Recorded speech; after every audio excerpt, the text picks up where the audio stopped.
Today with me, I have Mr. Tufayl Merchant, who is the co-founder and business director of Howl Digital. Welcome, Tufayl. Hi, Nehal. Thank you for having me. Hi. So quickly to begin with, if you can just share about Howl Digital and what motivated you to start with it, and if you can describe the initial challenges that you have faced and the how did you overcome it?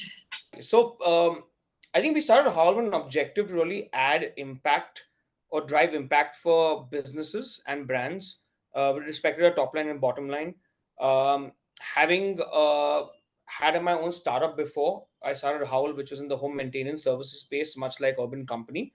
Um, we tried everything under the sun to obviously drive conversions for the business and to obviously build it into something big. However, because the consumer tech space had really heated up and there were a lot of other startups like us, we decided to shut it down and then get back to doing what we do best, which was e-commerce consultancy and digital marketing, right? And that's how Howl came about. In fact, one of the you know there was an investor who wanted to invest in the business of Fixie, but then he said, you know what, let's shut that down and let's start a digital marketing consultancy company. I think he then who became our third co-founder, he came of the view that I think very few agencies were able to drive um, go-to-market strategies effectively for startups, right? And I think we were really good at doing that. So he said, why don't you work with some of my portfolio companies? And that's how Howl was born, right? Yeah, that's essentially how we built Howl. We in fact honestly was our first into having a name or a logo. So this name Howl, it's very different. So can you share the story behind it? How did you come about it? That okay, this is the name that you want to keep for the agency.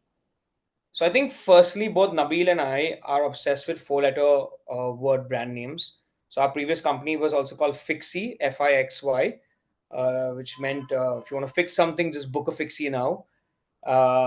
Yeah, so that's we've been obsessed with four-letter words. During the course of 2015 and 16, when we were running Fixie, what we realized is that more than money, right? This is a message for most entrepreneurs, right? More than money, what you need to do is you need to build your own tribe, who could be your cheerleaders, right? Or more specifically, your wolf pack, who will sort of keep pushing you forward, right? Because entrepreneurship can be a lonely journey, it can be a gruesome journey, right? Um, and that's how the whole idea of the wolf pack really became stronger back then. And then when we thought of the wolf pack, wolves howl, right? So we said we'll call our agency Howl because we knew that the bedrock of what we do is going to be collaboration, right? I think even back then when I was running Fixie, collaborating with the right kind of people, with the right kind of mentors, with the right kind of companies was taking us forward, which is why we came up with the word Howl, basis the idea of the wolf pack. Another interesting fact about a howl is that the howl of a wolf can be heard about 110 kilometers away, in an ideal scenario, right? Where there's no wind and no light and nothing affecting that sound. It can travel for 110 kilometers. So I think that also resonated with us because we really want to howl for brands. We don't want to make noise for them. So, it worked beautifully in Absolutely. that sense. Yeah. Yeah. It's a very interesting fact. So I've heard that this can be heard from 100 miles apart as well. So what Yeah. sets Howl apart from all these other digital marketing agencies that we have? Okay, so I don't think that we're very different from other agencies. I think because eventually we're solving the same problem for them, right? Acquiring clients and then driving conversions, right? So when you do that through creative and media and analytics and all, eventually it's the same thing, right? So it's not like any of us are inventing a rocket. I think what we do differently over here is that we're able to actually nurture a team, build them, right? Like again, like a wolf pack does with its cubs and the entire bit. Where really, um, let's just put it this way: we love building on potential that we see, right? And we try to do it in a very organic way, in a slow manner. We're not someone who believes in hiring too many people at one time, firing too many people. Most of the individuals who've worked at Howl have at least worked for a good 3 to 4 years. And in industry where attrition is very, very high, I think we pride ourselves on the fact that we have people who are spending good amount of time and going through the rigmarole of actually learning things to then call themselves professionals. So I think one of the main things that differentiates us from other agencies is the fact that people spend time here at Howl. And Nabil and I, as founders, give a lot of time to everybody working here. It doesn't matter whether the person's just joining, this is their first job, or whether someone's 10 years into their career. And that's what makes Howl unique. Absolutely. But when it comes to approaching the new clients or understanding their unique needs or perspectives that they have, the goals that they have, so what is that one different thing that Howl does for them? I'd like to believe that everything we do is a very consultative, goal driven approach, right? We try to understand what the business objective is and then allow marketing to solve for it. And that's essentially what we're trying to be. Very soon, agencies will become consulting companies, right? And we're trying to really bring in that whole consultation approach towards solving a business problem using marketing. So I think, like I said, I like to believe that that gives us an edge over other agencies. But I don't know how other agencies do it. But this is how we do it. Absolutely. And for the campaigns that keep coming in or the Right. marketing solutions that you keep providing for your clients, is there anything specific or in particular that you always do advise for your client? I think before we do anything, right, it's very, very, very important to audit the current stack that you're on, whether it's a technology stack, whether it's your marketing stack, right? Understand your current numbers, right? And set the right kind of expectations, for your client, right? That's very, very important because that literally sets the tone for the whole engagement and what the client is going to sort of, how the client's going to react later on. Because I think what happens is that um, we sometimes tend to oversell. I mean, we're Indians, we always tend to oversell, right? uh, but the idea really over here is try to be as realistic as possible, right? And then sort of work towards it. Break down everything, on a weekly basis, on a monthly basis. Break it down to smaller parts. Try to achieve those, each of the smaller goals that will eventually end up hitting a larger goal, right? If you're able to do that, I think it's far much more realistic than trying to paint a flowery picture and then everything going for a toss. So I think that's how we like to do it. And then consistency is the key. A lot of people think that sometimes you got to do fancy stuff. I think that's untrue. I think you got to do the same boring stuff every day, day in and day out to achieve your results. And I think that works better. Absolutely. I think this is something that each and every brand needs to learn from you. Yeah. But when it comes to the strategies or the year-on-year growth that has contributed to Howl's future growth, so can you share your plans to sustain this growth and what has kept you moving forward? I think we've been fairly successful with certain industries. BFSI being one of them, right? Having worked with the likes of a DBS Bank and American Express, a Mastercard, we've done a few projects for them. We're working with some of the Kotak businesses as well. All right, we've been able to sort of build a strong niche with that. Bombay Stock Exchange is one of our biggest clients as well, right? We're doing the whole investor protection awareness campaign for them. So that's something that we've been able to build a niche, and I think that's something that's propelling us forward. We work with also difficult industries, like one of our clients, Schindler, which is one of the largest manufacturers of elevators and escalators in the world, right? Um, we worked with you know different kinds of not asset but sort of alternate investment companies like Integro, where they look at real estate as an investment opportunity or real estate fund and the likes of that.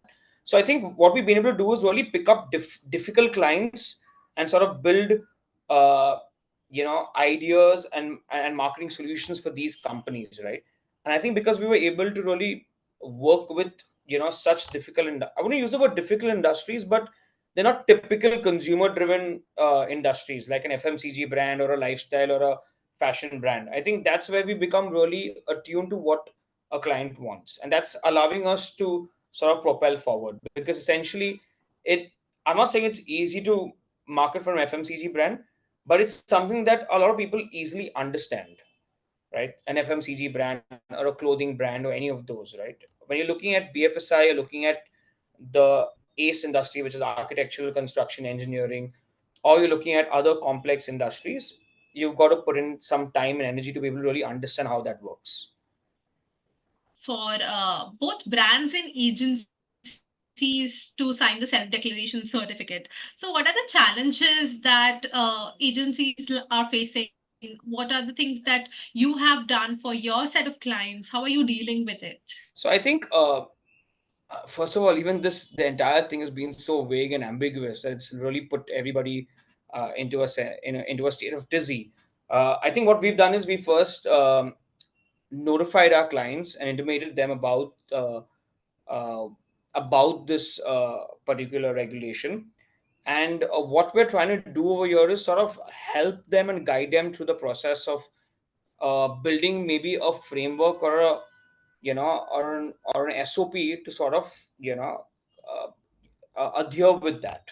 Also, I think it's still very ambiguous in early days because when you're actually thinking about it, right, you really have so many questions around it.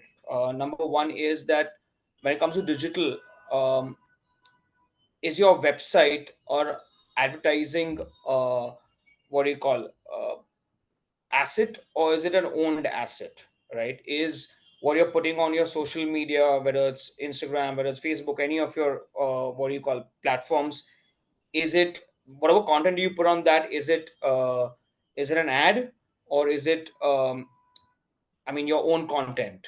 So there are going to be a lot of question marks over there.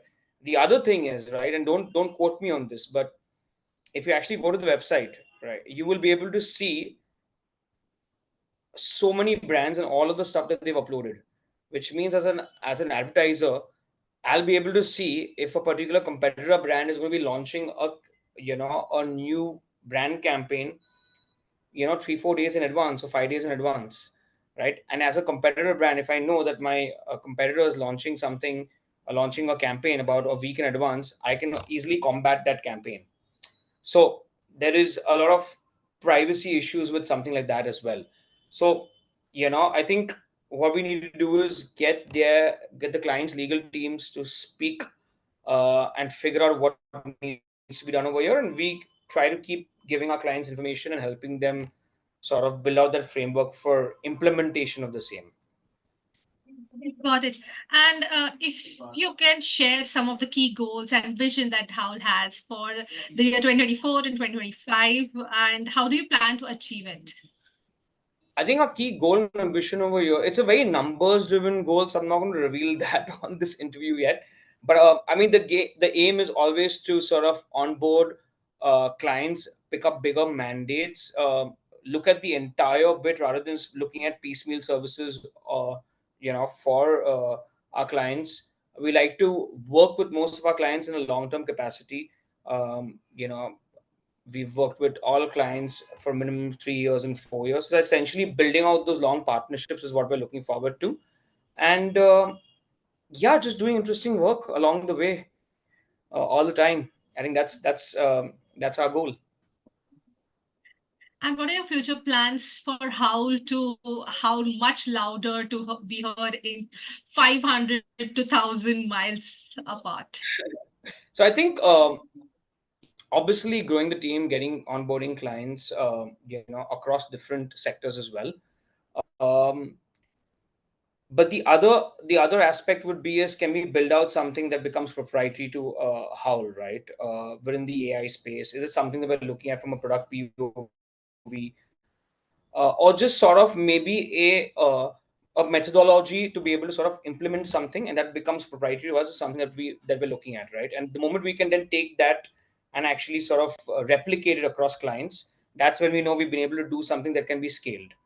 And that's the idea. So I don't want to be a cliche agency and say, hey, you know what, we're looking at building out a product in some time, and build it on top of AI, because you know everyone can do that. It's not like it's going to really change things in a big way, but really identify a problem across clients and see if we can solve that problem through a methodology that we can sort of build and then scale across the board.